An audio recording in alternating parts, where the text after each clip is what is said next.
Hello guys, welcome to the cinema radio Telugu. మీరు చూస్తున్నారు కానీ సబ్స్క్రైబ్ చేసుకోవట్లేదు అబ్బా. సో ప్లీజ్ సబ్స్క్రైబ్ చేసుకోండి. కొత్త పోరని ఎంకరేజ్ చేయాలి, బాగుపడతా, సరేనా?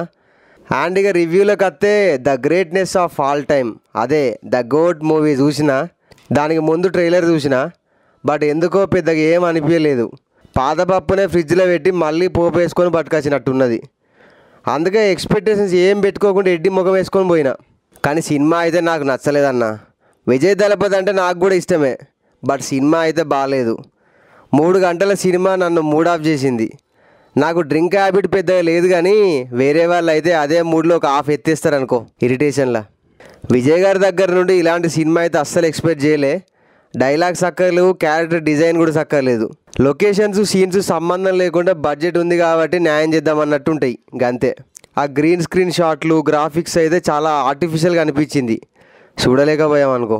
సినిమాటోగ్రాఫర్ సిద్ధార్థ్ పాత సినిమాలు బాగా పిక్చరైజ్ చేశాడు, బట్ ఈ మూవీ మాత్రం ఇలా ఎందుకు తీశాడో, ఎందుకు బాగా తీయలేదో దాని వెనకాల రీజన్ ఏందో మనకు తెలియదు, కానీ విజువల్స్ అయితే బాగాలేవు.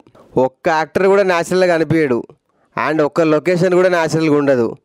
వెంకట్ ప్రభు గారు అన్ని సినిమాల కంటే వరస్ట్ సినిమా ద గోట్. స్టోరీనే ఇంట్రెస్టింగ్గా లేదంటే మధ్యలో అన్నెసరీ థింగ్స్ వస్తూ ఉంటాయి. స్పెషల్ యాంటీ టెర్రరిస్ట్ స్క్వాడ్లో రా ఏజెంట్ అయిన గాంధీ ఒకప్పుడు ఆయన చేసిన మిషన్ వల్ల ప్రజెంట్ ఇప్పుడు వెంటాడుతారు.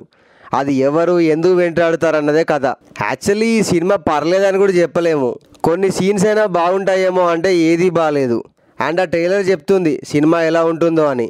ఎక్స్పెక్టేషన్స్ లేకుండా పోయినా కూడా ఎక్స్పీరియన్స్ చాలా దారుణంగా ఉందనుకో. నాకు యాక్చువల్లీ సినిమాల గురించి ఎక్కువ నెగిటివ్గా చెప్పడం నచ్చదు, బట్ ఇందులో పాజిటివ్గా చెప్దామన్నా కూడా సినిమాలో ఒక్క పాజిటివ్ కూడా కనబడకుండా డైరెక్టర్ గారు చాలా జాగ్రత్తగా ప్లాన్ చేశారు. ఇంకా మనం ఏం చేస్తాం చెప్పండి.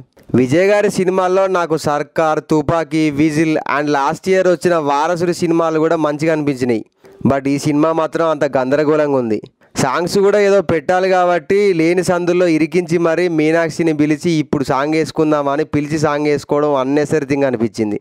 స్క్రీన్ ప్లే కూడా గజిబిజిగా ఉంది. ఎవ్రీ సీన్ కూడా బలవంతంగా లాక్కొచ్చి పెట్టినట్టుంటుంది. పొలిటికల్ రిఫరెన్స్ అయితే గట్టిగానే వాడుకున్నారు ఈ సినిమాకు. కార్ నెంబర్ వచ్చేసి CM 2026 అని, అజిత్ అండ్ విజయ్ ఫ్యాన్స్ వారు తగ్గించాలని గ్యాంబ్లర్ BGM వేయడం ఎందుకో అంత ఎక్కలేదు, అండ్ ఎంటర్టైన్మెంట్ కూడా అనిపించలేదు. ప్రతి సీను రబ్బర్ను సాగదీసినట్టు క్లైమాక్స్ దాకా లాగి ఇచ్చి పెడతారు. లాస్ట్లో ఆ రబ్బర్ తెగినట్టు క్లైమాక్స్ 40 మినిట్స్ అన్న. ఆ స్టేడియం దగ్గర నడిచే సీన్ చూస్తుంటే నా ఫీలింగ్ ఎట్లున్నదో తెలుసా? అరే ఏంట్రా ఇది, నేను పోతానన్నట్టున్నది. నిద్ర ఆపుకొని మరీ ప్రీమియర్ షోకు పోయినందుకు నిద్ర వచ్చినట్టు అయింది. అసలు ఈ గోట్ సినిమా తీసింది మానాడు, బిర్యానీ, గ్యాంబ్లర్, సరోజా ఇలాంటి సినిమాలు తీసిన వెంకట్ ప్రభు గారేనా అని డౌట్ వస్తుంది. ఎక్కడో బ్యాక్గ్రౌండ్లో స్టోరీని గెలికారేమో, అందుకే రిజల్ట్ కూడా ఒకే కర్రీని 10 మంది 10 చేతులు వేసినట్టున్నది. ఇద్దరు డ్యూయల్స్ రోల్లు పెట్టి అట్లీ గారు బాధిస్తారు, బట్ ఇందులో మాత్రం ఫెయిల్ అయింది ఆ కనెక్షన్. కొన్ని సర్ప్రైజింగ్ క్యామియోస్ కూడా ఉన్నాయి, అండ్ ధోని గారి CSK రిఫరెన్స్లు కూడా కనబడుతుంటాయి.